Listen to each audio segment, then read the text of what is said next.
ಮಕ್ಕಳೇ, ಇವತ್ತಿನ ಕನ್ನಡ ಪಾಠದಲ್ಲಿ ಅರ್ಕ ಒತ್ತು ಎಲ್ಲಿ ಬರಬೇಕು ಅನ್ನೋದನ್ನ ತಿಳ್ಕೊಳ್ಳೋಣ.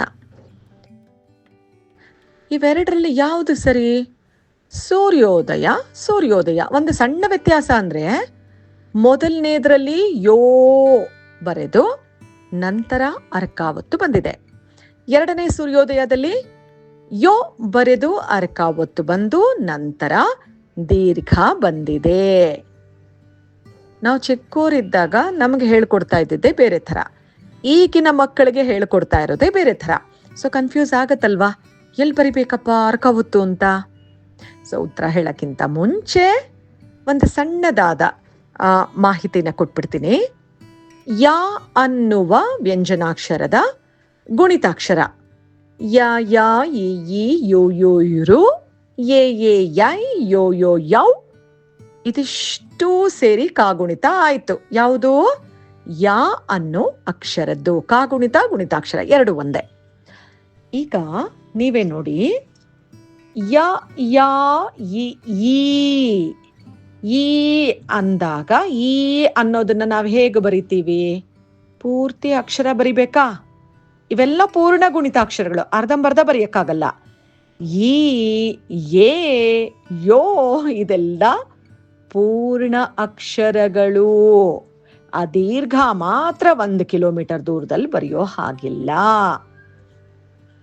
ನೀವು ವ್ಯಂಜನಾಕ್ಷರದ ಗುಣಿತಾಕ್ಷರ ಬರಿಬೇಕಾದ್ರೆ ಪೂರ್ತಿ ಅಕ್ಷರನೇ ಬರಿಬೇಕು. ಹಾಗಾಗಿ ಯೋ ಬರೆದ ನಂತರ ಅರ್ಕ ಒತ್ತು ಬರಿಬೇಕು. ಇದೇ ಸರಿ.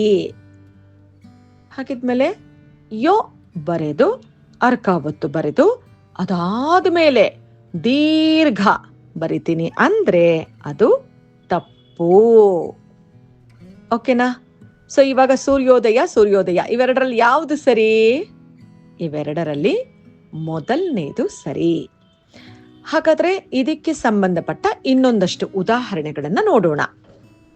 ದುರ್ಯೋಧನ, ಧರ್ಮೋದಕ, ಅಂತರ್ಬೋಧೆ, ಕಾರ್ಕೋಟಕ, ನಿರ್ದೇಶನ, ಅನಿರ್ದೇಶ, ನಿರ್ದೇಶಕ, ನಿರ್ಲೇಪ, ಸರ್ವೇಶ್ವರ, ಸರ್ವೇಶ್ವರಿ, ಸರ್ವೋತ್ತಮ, ಕರ್ಜಿಕಾಯಿ, ಜೀರ್ಣೋದ್ಧಾರ, ಯಜುರ್ವೇದ, ಮಾರ್ಗೋಪಾಯ, ಹರ್ಷೋದ್ಗಾರ.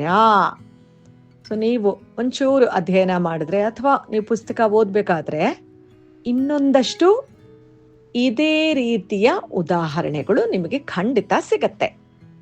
ಅದನ್ನೆಲ್ಲ ಬರೆದು ಸರಿಯಾಗಿ ಮನನ ಮಾಡ್ಕೊಳ್ಳಿ. ಈಗ ನಿಮ್ಗೆ ಅರ್ಥ ಆಗಿದೆ ಅನ್ಕೊಳ್ತೀನಿ.